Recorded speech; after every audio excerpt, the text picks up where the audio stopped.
आंतरिक शांति यानी कि मन की शांति की अवधारणा बौद्ध सिद्धांत के मूल में है। जब हमने आंतरिक शांति हासिल कर ली है, तभी हम विश्व की शांति हासिल करने की उम्मीद कर सकते हैं। यह दुनिया के लिए बुद्ध का संदेश था। यह दो दिलचस्प कहानियां हैं जो बुद्ध दर्शन को बेहद सरल तरीके से दर्शाती है। आज मैं आपको बताने वाली हूँ। एक बार बुद्ध अपने कुछ शिष्यों के साथ एक नगर से दूसरे नगर की ओर पैदल जा रहे थे। जब वे यात्रा कर रहे थे, वे एक झील से गुजरे। क्योंकि बुद्ध को प्यास लगी थी, उन्होंने अपने एक शिष्य से झील से थोड़ा पानी लाने को कहा। शिष्य ने खुशी खुशी उसकी बात मानी और झील तक चला गया। जब वह वहां पहुंचा तो उसने देखा कि कुछ लोग झील में अपने कपड़े धो रहे थे और ठीक उसी समय एक बैलगाड़ी झील से होकर गुजरी थी। परिणाम स्वरूप पानी मटमैला और दुर्गंध युक्त हो गया था। शिष्य संभवतः गंदा पानी बुद्ध के पास नहीं ले जा सका, इसीलिए वह बुद्ध के पास लौटा और उन्हें बताया कि पानी गंदा है और पीने के लायक नहीं है। आधे घंटे बाद बुद्ध ने फिर शिष्य को उसी झील से पानी लाने को कहा। शिष्य हालांकि उलझन में था, आज्ञाकारी रूप से सहमत हो गया और झील तक चला गया। हालांकि इस बार शिष्य ने देखा कि पानी बिल्कुल साफ था, कीचड़ बैठ गया था और पानी पीने लायक हो गया था। इसीलिए उसने एक बर्तन में थोड़ा पानी इकट्ठा किया और बुद्ध के पास ले गया। बुद्ध ने पानी के बर्तन की ओर देखा और मुस्कुराए। उन्होंने कहा, देखा, आपने पानी को साफ करने के लिए क्या किया? आपने कुछ नहीं किया, आप बस इसे रहने दीजिए। कीचड़ अपने आप बैठ गया और आपको शुद्ध पानी मिल गया। आपका दिमाग बिल्कुल वैसा ही है। जब यह परेशान हो तो इसे रहने दे, इसे कुछ मत दीजिए, यह अपने आप ठीक हो जाएगा। आपको अपने मन को शांत करने के लिए कोई प्रयास नहीं करना पड़ेगा। यह होगा, यह सहज है। अभी मैं आपको दूसरी दिलचस्प कहानी के बारे में बताती हूँ। एक दिन गौतम बुद्ध शांत बैठे आराम कर रहे थे। तभी एक ब्राह्मण आया और उन्हें गालियां देने लगा। ब्राह्मण ने सोचा कि बुद्ध भी उसे वैसा ही बदला देंगे, लेकिन यह देखकर आश्चर्य हुआ कि बुद्ध ने कोई प्रतिक्रिया नहीं दी।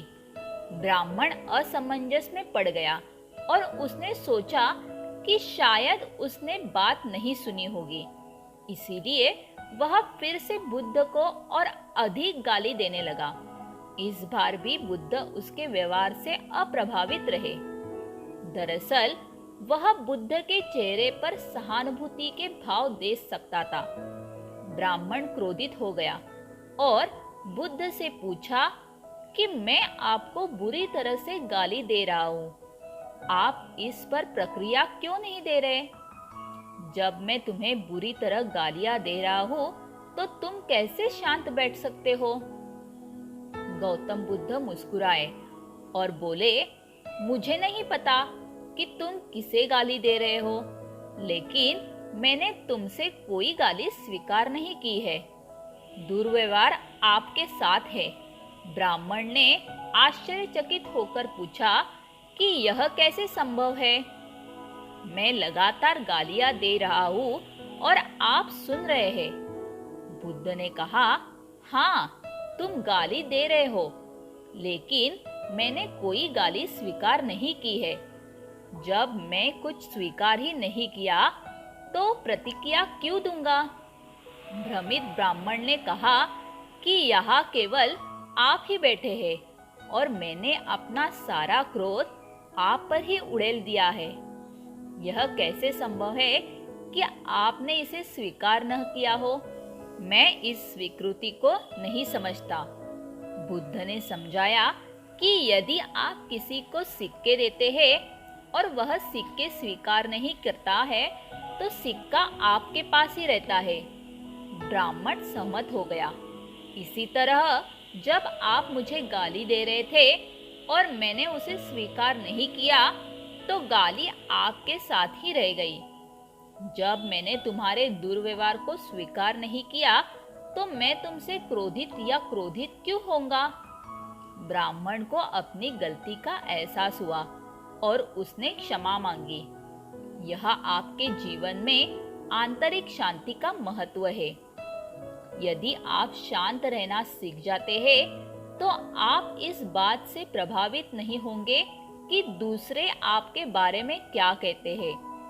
कई बार हम अपना धैर्य खो देते हैं और लोगों से बहस या लड़ाई में लग जाते हैं। लड़ाई और वाद विवाद आपकी आंतरिक शांति को भंग कर सकते हैं। यदि आप शांत रहना नहीं सीखेंगे, तो आप तनाव मुक्त और केंद्रित नहीं रहेंगे। इस जीवन मंत्र को हमेशा याद रखें। आप जानते हैं कि आप कौन हैं और क्या कर रहे हैं। इसलिए अपने आसपास के लोगों से कोई भी दुर्व्यवहार स्वीकार न करें। यदि कोई आपके बारे में बुरा कहता है, तो उसे बुरा कहने दीजिए। अपनी आंतरिक शांति और शांति न खोए। लोगों द्वारा दी जाने वाली गालियां आपको तब तक परेशान नहीं कर सकती जब तक आप उन गालियों को स्वीकार नहीं करते। आंतरिक शांति आपकी मदद ध्यान केंद्रित करने के लिए, भावनात्मक और मानसिक रूप से मजबूत होने के लिए, तनाव और चिंता को दूर करने के लिए, रिश्ते सुधारने के लिए, नकारात्मक विचारों को खत्म करने के लिए, कठिन परिस्थितियों को संभालने के लिए, ताकत बढ़ाने के लिए मदद करती है। बुद्ध का संदेश बिल्कुल स्पष्ट है। आंतरिक शांति प्राप्त करना सरल है। यह कोई ऐसी चीज नहीं है जिसके लिए संघर्ष करना पड़े। यह एक सहज प्रक्रिया है जो अपने आप हो जाएगी।